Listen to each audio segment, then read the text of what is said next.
The history of ultraviolet. Ultraviolet means beyond violet. Violet being the color of the highest frequencies of visible light. Ultraviolet has a higher frequency, thus a shorter wavelength than violet light. UV radiation was discovered in 1801 when the German physicist Johann Wilhelm Ritter observed that invisible rays just beyond the violet end of the visible spectrum darkened silver chloride-soaked paper more quickly than violet light itself.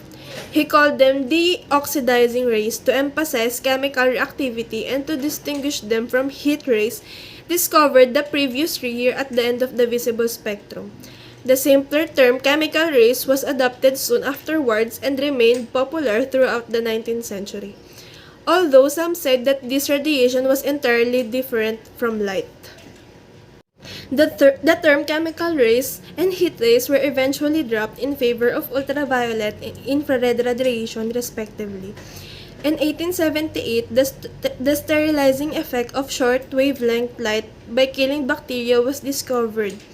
By 1903, the most effective wavelengths were known to be around 250 nm. In 1960, the effect of ultraviolet radiation on DNA was established. The discovery of ultraviolet radiation with wavelengths below 200 nm, named vacuum ultraviolet because it is strongly absorbed by the oxygen in air, was made in 1893 by German physicist Victor Schumann. Ultraviolet light is a type of electromagnetic radiation that is all around us even though our eyes can't detect it. Our bodies use it to make vitamin D, but too much exposure can cause painful burns and even cancer. Although UV light can be dangerous, it is also very valuable and is used in many ways. UV light is used to identify biological materials like blood at crime scenes and in places where sanitation is important. Because it can kill viruses and bacteria, it is also used to sterilize medical and biological research facilities and to sanitize much of our food and water. Even dry stains can become fluorescent under UV light. Forensic technicians also use UV light technologies such as ultraviolet monochromators or optical spectroscopy to detect the presence of illegal or controlled substances or their residues in identified samples, or to determine how many types of inks or pens were used in a forged document. Overview of ultraviolet examination. Ultraviolet light allows investigator and forensic researcher to examine clues and recover evidence that could not have been previously detected. UV light provides more detail and contrast to an injured area, including bite marks, than standard lighting techniques. This examination technique is based on the fact that certain materials fluorescent because they observe the wavelength of ultraviolet light, which causes an electronic transition in some of the molecules of the material. Ultraviolet light analysis are used for multiple purposes in forensic investigation, including authenticating paintings and other fine art, authenticating signature, analyzing question documents, illuminating latent fingerprints at crime scene, and trace evidence on clothing, analyzing ink stains, and revealing residual stains of body fluids. Ultraviolet light analysis and other optical examination techniques are recommended by the Federal Bureau of Investigation's guidelines as the first choice to examine biologically contaminated evidence. This is because ultraviolet analysis is not destructive. It allows precise images and preliminary identification. So, ang UV light po ay malaking tulong para makahanap ng evidence at mahanap ang suspect sa isang crime. Ang UV light examination po ay maraming purposes tulad na lang po sa forgery, authenticating question documents, illuminating latent fingerprints, at yung mga fluids po at stain tulad po ng blood in crime scene. At according nga daw po sa FBI ay malaki po ang nagagawa ng UV examination dahil hindi ito destructive or hindi ito nakakasira sa original evidence. At yun po, nagkaroon na po tayo ng background and overview about sa ultraviolet. Ultraviolet is used to identify biological materials like blood at crime scenes, and in places where sanitation is important. UV examination become immediately apparent when the technique is applied for qualitative analysis. It is also very valuable and is used in many ways. At ito po yung types ng UV. Meron pong UVA light, second is UVB light, third is UVC light. First, UVA light. Meron po itong 320 to 400 nanometers. Is UV light with the longest wavelength and the least harmful. It is more commonly known as black light, and many use its ability to cause objects to emit fluorescent, a color glowing effect, in artistic and celebrity design. Many insects and birds can perceive this type of UV radiation visually, along with some humans in rare cases such as aphakia or missing optic lens. Ang UVA light po ay meron pong longest wavelength and least harmful. Second is UVB light. Meron pong itong 290 to 320 nanometers. UVB light causes sunburns with prolonged exposure along increasing the risk of skin cancer and other cellular damage. And about 95% of all UVB light is absorbed by ozone in Earth's atmosphere. At sa UVB light, ito po ay medium wavelength and very biologically active. Lastly, UVC light. Meron po itong 100 to 290 nanometers. It is extremely harmful and almost completely absorbed by Earth's atmosphere. It is commonly used as a disinfectant in food, air, and water to kill microorganisms by destroying their cells' nucleic acid. At dun po sa tatlo, ang UVC light ang pinaka-extremely harmful po. At ito naman po yung electromagnetic spectrum. At kung mapapansin nyo po, nakapaloob po sa the electromagnetic spectrum ang radio waves, microwaves, infrared, visible light, ultraviolet, X-ray, and gamma rays. At bago ko po i-discuss yung characteristic ng UV light, at iisa-isahin po muna natin ang radio waves mula gamma. And first po, radio waves are type of electromagnetic radiation best known for their use in communication technologies tulad po ng television, mobile phones, and radios. And this device receives radio waves and convert them to mechanical variation in speaker to create sound waves. Microwaves are used in radar communication and for heating in microwave ovens and various industrial processes. Ang kasunod naman po, infrared. Wavelength just greater than that of the red end of visible light spectrum, but less than that of microwaves. Infrared radiation have wavelength from about 800 nanometers to 1 millimeter. And infrared is emitted particularly by heated objects. Next po ay visible light. Is the segment of electromagnetic spectrum that human eye can view. More simply, this range wavelengths is called visible light. Typically, the human eye can detect wavelengths from 380 to 700 nanometers. At ang example po ng visible light ay kuwari po sun, incandescent light bulbs, fluorescents, and neon lights are example of visible light that we may see in a regular basis. At ang next po yung ultraviolet na kung saan ito po yung pinakang focus natin. This portion of electromagnetic spectrum extended from the violet or short wavelength end of the visible light range to the X-ray region, and ultraviolet radiation is undetectable by the human eye. Kaya nga po tulad po sa criminal investigation, may mga evidence po doon na hindi po basta-basta nakikita, and sa tulong po ng ultraviolet ay madidetect po ito. And kasunod po, X-ray, electromagnetic wave of high energy and very short wavelength, which is able to pass through many materials opaque to light, especially a part of the body produced by X-ray being passed through it and being absorbed to different degrees by different materials. And lastly, gamma ray. It is electromagnetic radiation of the shortest wavelength. and highest energy. Gamma ray radiation has wavelengths generally smaller than a few tenths of an angstrom. And here are the characteristics of UV light. First, shorter wavelength than visible light. Meron din po itong higher frequencies and also have more energy kumpara sa visible light, infrared, microwaves, and radio waves.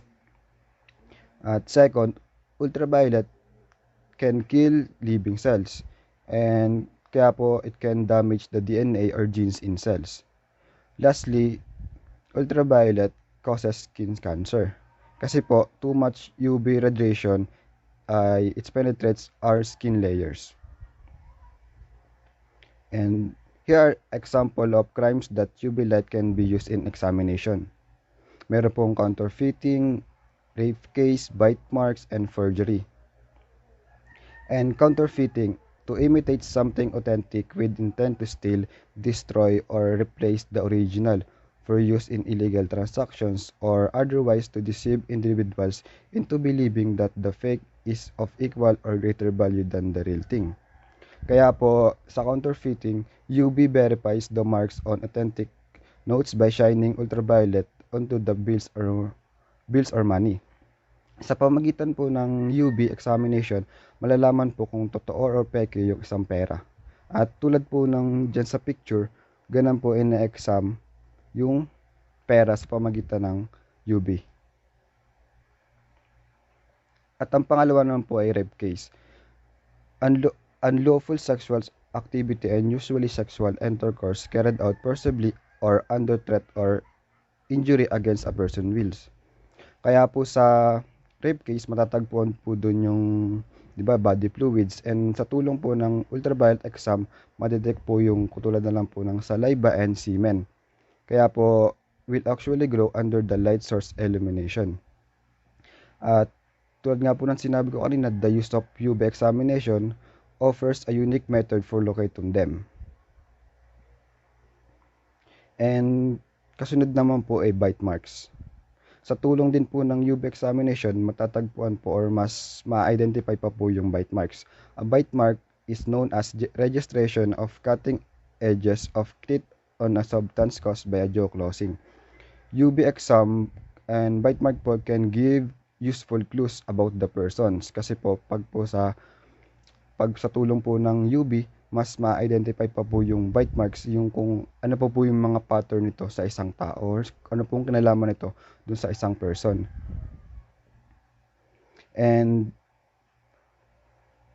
at UV examination may lead to implication or exclusion of individual under the investigation. Tulad na lang po dun sa case ni Ted Bundy, kilala naman po natin si Ted Bundy bilang isa pong serial killer na kung saan yung kanyang biktima po yung mga babae at dun po sa mga nabibiktima niya mayroon pong mga pagkakataon na kinakagat niya yung kanyang mga biktima. At sa tulong po ng UV exam, mas napalakas pa po yung ebidensya or yung mga pattern ng bite mark ay nagmula po kay Ted Bundy. At tulad din po dyan sa picture, ganun po yung itsura ng bite mark under the UV examination. And lastly po, forgery is a white collar crime that generally refers to the false making or material alteration of illegal instrument with a specific intent to defraud anyone. And sa tulong po ng UV, it is significant which is widely used in tulad na po sa question document examination. It identify of any type fake or genuine documents na kung saan sa question document po makikita po yung mga binago or pwede rin po yung fingerprints na madetect din po ng UV examination. At ito pong mga explanation na binigay ko ay mas maiintindihan at may explain ng maayos sa further examination po ng aming groupmates sa susunod na slides. Instruments in ultraviolet examinations. First, ultraviolet. Illumination techniques are used for multiple purposes in forensic investigations, including authenticating paintings, authenticating signatures, examining the documents in question, ink examination, highlighting latent fingerprints in crime scenes, and tracing traces on clothes, detecting ink stains, and identifying residual body fluid stains. So, dito po sa ultraviolet, ito po yung ginagamit para malaman kung tunay po ba yung pera, painting, and other documents na pwedeng mapeke. Ginagamit rin po ito para malaman kung meron bang mga body fluid sa crime scene. For example po, merong clot sa crime scene. Pwede pong malaman doon kung meron po bang body fluids sa clot gamit itong ultraviolet. Ruby's instruments primarily used to identify and photograph latent fingerprints on non-porous surfaces. Latent fingerprints are the ones that are not visible to the naked eye but can be seen through optical instruments. So, dito naman po sa Ruby's instrument, nadadetect niya yung latent prints na hindi kayang makita ng dusting. So, dito po, nagwo-work yung rubies sa latent kapag hindi pa nadadusting yung latent fingerprint. Ginagamit din itong rubies para makita yung mga sugat or bite marks na hindi nakikita ng normal lights. So, ang next naman po is the optical spectroscopy. It is a general method for characterizing the optical properties of the coating such as reflectance and transmittance. Ito ay kalimitang ginagamit sa forged document, wherein the optical spectroscopy can identify if the similar ink were used in original document and forged document. They also apply luminescence enhancement in order to compare the original and the forged document when it comes in ink application. Ang pangalawa naman po is the ultraviolet fluorescence. So, ang ultraviolet fluorescence is it is an examination that can assist the materials identification, the detecting insect damage or surface coatings, and uncovering areas of previous restoration. So, madalas pong ginagamit yung ultraviolet fluorescence sa mga ebidensya for the naked eye. For example po, sa isang crime scene, after the perpetrator cleaned the crime scene, for example po, isa banyo, pwede po natin gamitin yung ultraviolet fluorescence na kung saan, kahit po nilinis na po yung tiles, kahit wala ng dugo, the ultraviolet fluorescence can identify the blood. Ang ginagawa po ito is, for example po, papatayin po yung ilaw, tas ilalapat lang po yung ultraviolet fluorescence, and doon po nag-a-appear yung dugo or yung mga previous restoration or the surface coatings or pagkatapos pong linisin yung crime scene. Kaya pong i-identify yung fluorescence, yung blood, the bodily fluids, the urine, the semen, ganun po. Next is the example where ultraviolet light can be used. Ultraviolet light technologies are used for multiple purposes in forensic investigations. Katulad na lang in detection of blood. Pero madaming ways to detect blood at the crime scene. But one of the very easy and quick way to detect blood is to use UV light. Kailan nga ba tayo kailangan gumamit ng UV light to detect blood? Una ay, it reduces the risk of collecting unnecessary stains. Kasi sa paggamit ng UV light, it is possible to do an effective and quick check for possible blood stains. Yung blood stain ay mag-a-appear as black under UV kasi na-absorb po nito lahat ng light galing sa UV. Hindi man po conclusive test para sa blood itong gagamitin natin.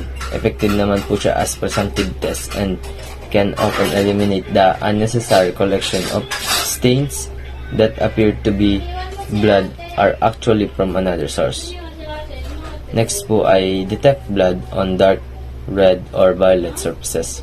Itong UV light source po ay effective rin for providing sufficient contrast of blood stains na makikita sa red or violet colored object.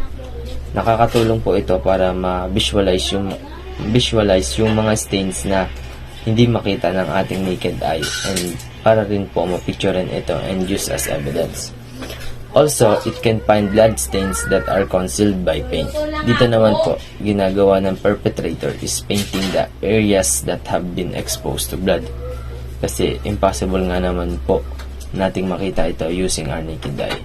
But with the use of UV light, it is possible to detect blood stains that have been concealed by paint. Another example is UV light can also detect if some document is being forged. Kasi nga po, sa tulong po nitong UV light ay malalaman natin kung ginagaya ng ibang tao ang mahalagang document or object sa atin katulad na lang po ng pera. Kapag ginamitan or tinapatan po ng UV light ay malalaman na agad kung peke ba or hindi. Another example po is bodily fluids. May video po akong ipapanood about po dito.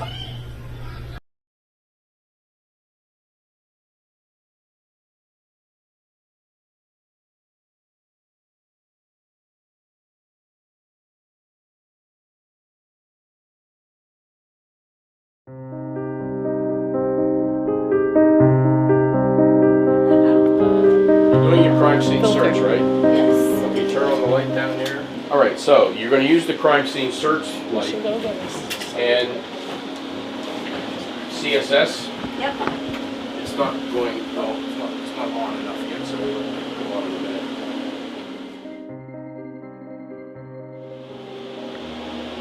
Okay, now I want you to go through the wavelengths, just one at a time. Call it out. 515. Okay, run at 515 and go over the sheet.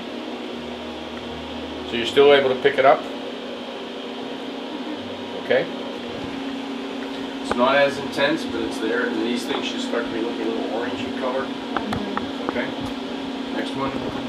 535. 535. You're not seeing much, are you? If you take your goggles off, you're still not seeing much. Okay.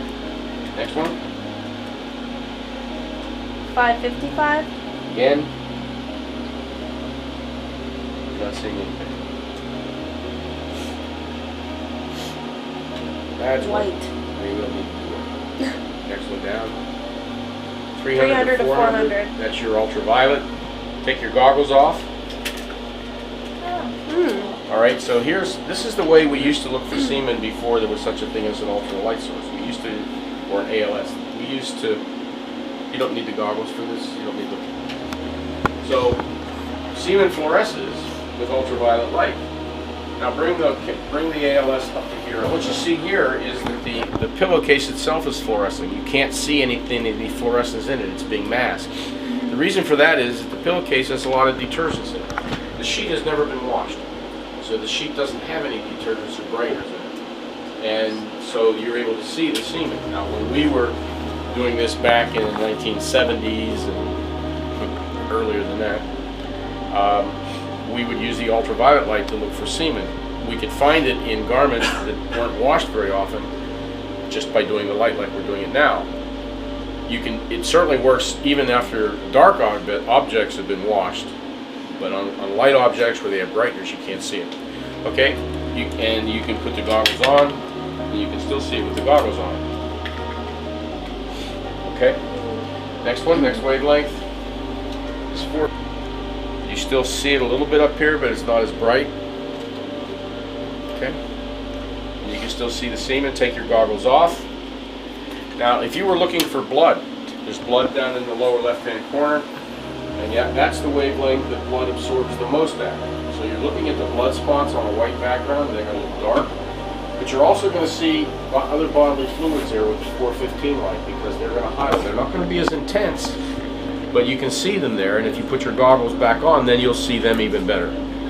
And you'll also be able to see the blood, it still looks dark against the whiter background. Do you see that? Okay, next wavelength. Here.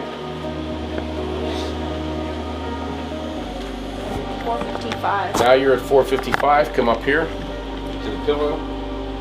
You can see this again. And you're also going to be able to highlight the semen, vaginal secretions, probably not the saliva. Okay, and that's probably taking us back to CSS. The CSS is your normal search light. That's where you begin all your searching with the ALS. It's going to highlight a lot of the bodily fluids for you. It's going to highlight some fabrics that fluoresce orange or other colors. So it becomes a good place to start. But the other wavelengths have value too, and you can't forget them. Pinapakita po sa video yung paggamit ng iba't ibang klaseng wavelength ng light. Just one at a time. In the first wavelength, that is 515, ay wala pa pong nakikita hanggang sa third wavelength, which is 555. Noong nasa 300 to 400 na yung wavelength, which is sinasabi sa video na ito, yung ultraviolet light, is lumabas yung mga hindi nakikita ng ating naked eye, which is yung mga semen or body fluids na nalinis na and hindi makikita ng naked eye. Yung semen ay nag-fluoresce with the ultraviolet light, kaya napaka-helpful po talaga ng UV light in so many investigation, kasi yung mga hindi nakikita ng ating naked eye is kaya nating makita using this kind of light.